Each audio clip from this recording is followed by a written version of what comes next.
বিয়ে একটা ফেক বিয়ে করে আমাকে প্রতিনিয়ত বউ হিসাবে ধর্ষণ করেছে।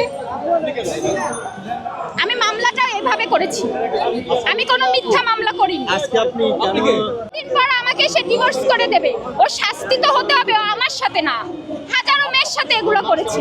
চিকিৎসার জন্য সে যেদিন এই ঘটনাটা ঘটে আগের দিন রাতে আমাকে একটা মেসেজ করে যে আমার যদি কিছু হয়ে যায় তুমি রিয়ামণিকে ছাড়বা না। তারপর থেকে তার ফোনে আর আমরা পাই না।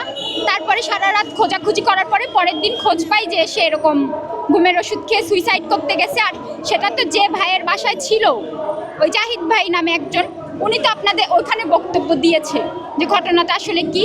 তারপরে ওখান থেকে আমরা নিয়ে চলে আসি যে ঢাকা হসপিটালে ভর্তি করা হবে, কিন্তু আধা ঘন্টার ভিতরে তার হুঁশ চলে আসে। তারা কক্সবাজারে যায়। আসলে মেন হচ্ছে আমাকে হচ্ছে টর্চারিং, মানে আমার মামলাটা উঠানোর জন্য স্টাম্পে একটা সই, বুঝতে পেরেছেন। আর আমি যেন মিডিয়ার সামনে কখনো না আসি, কিন্তু আমি তো এসবে ভয় পাই না ভাই, আমি কাউকে ভয় পাই না। আমি তো আমার ফোনটা তো ভেঙে দিছে, আর একটা ফোনে আপনাদের আমি অনেক রেকর্ডিং দিব।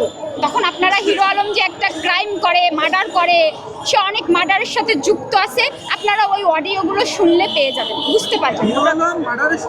হ্যাঁ, হুট করে আমাকে তারা অসুস্থ পাগল বানাতে চাচ্ছে, কারণ তারা মানসিকভাবে আমাকে এত টর্চার করে। আমি কিন্তু কথাবার্তা উল্টাপাল্টা বলছি না এতদিন, সত্যি কথা বলছি, কিন্তু আমার ল্যাঙ্গুয়েজটা কিন্তু অন্যরকম এসছে, কারণ আমি প্রচুর পরিমাণে কষ্ট পেয়ে ভেতর থেকে উত্তেজিত ছিলাম। এই জন্য আমি কথা কিন্তু সব রাইট বলেছি, কিন্তু আমি উত্তেজিত ছিলাম, ভেতর থেকে উত্তেজিত ছিলাম। এই জন্য আপনাদের দেশবাসীর কাছে আমি ক্ষমা চাচ্ছি, কারণ আমি এরকম ব্যবহার করা মেয়ে না। আমার খোঁজ নিলে আপনারা পাবেন যে মেয়েটা আমি অনেক ভদ্র একটা মেয়ে, কিন্তু আমাকে অভদ্র করা হচ্ছে। ওই কথায় আছে না, সঙ্গ দোষে কি যেন একটা কথা বলে, রিয়া আলমের একটা অডিও আছে যে রিয়া তো ভালো না, তুই তার সাথে মিশলি কেন, তুই তো ভালো, এটাই তো শাস্তি। এই অডিও আছে, অনেক অডিও আছে। আমাকে হচ্ছে কালকে ওই যে মালিবাগে নামিয়ে দিয়ে বলছে কালকে আমি এফডিআর আলমের নামে হচ্ছে আমার নমিনি করা, আমার এফডিআর বলছে তুমি এফডিআর ভেঙে আমার নামে ট্রান্সফার করবা, কালকে বিকেলে বিয়ে করে তোমাকে বগুড়ায় পাঠিয়ে দিব, তুমি কখনো মিডিয়া আসবা না।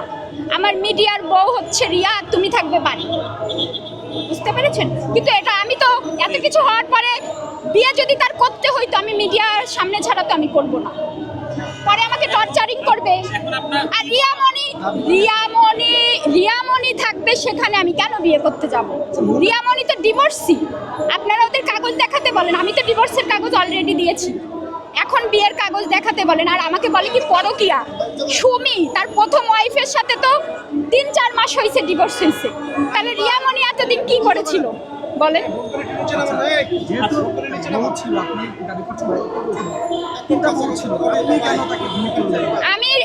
ওনার প্রথম ওয়াইফের সাথে আমার কথা হয়েছে, একটা সম্পর্কে যখন জড়িয়েছি, তারপরে তার ফ্যামিলির সাথে কথা হয়েছে, তারপরে হচ্ছে আমি সিদ্ধান্তটা নিই পারিবারিকভাবে। কারণ আমি তো সুমি তার প্রথম ওয়াইফের পরে যদি বগুড়ার বাড়িতে কেউ সংসার করে সেটা আমি কোনো রিয়া নুসরাতরা তো 2 দিন বেড়ায় চলে আসছে। এতদিন আমি আলমকে বলেছিলাম রিয়ামণি ছাড়া সে যদি আমাকে পেপারস করতো আমি তার মামলা টামলা উঠিয়ে নিতাম, কিন্তু আমাদের সম্পর্কের ভিতরে তো কোনো রিয়ামণি ছিল না। হ্যাঁ, আমি যখন অসুস্থ সে তার স্বার্থে আমাকে কাজে লাগিয়েছে গেল, কিন্তু সে রিয়ামণি, আমি চাইছি আমি বগুড়ায় আমি বাচ্চা কাচ্চা নিয়ে সংসার করব, সেখানে কোনো রিয়ামণি থাকবে না, কিন্তু সে সেটা করে। দাবি করছি যে আমি মিথিলা যে কোনো সময় মার্ডার হয়ে যেতে পারি, এর শেষ অবধি আপনারা খোঁজ নেবেন যে মিথিলা কতটা সত্যি কথা বলেছে। আমি মিথিলা যে কোনো সময় হিরো আলমের সন্ত্রাসী বাহিনীর কাছে মার্ডার হয়ে যেতে পারি, আপনারা এটার পেছন হবেন না, এর শেষ অবধি আপনারা খোঁজ লাগাবেন, কারণ আমি সব সত্যি কথা বলেছি। এই হিরো আলমের বিচার হতে হবে, অনেক মেয়ের জীবন নষ্ট করেছে। আমি মিথিলা যেমন সামনে এসেছি, কোনো মেয়ে আসে না, আমি সব মেয়ের হয়ে এর বিচার অবশ্যই শেষ পর্যন্ত আমি দেখে ছাড়ব।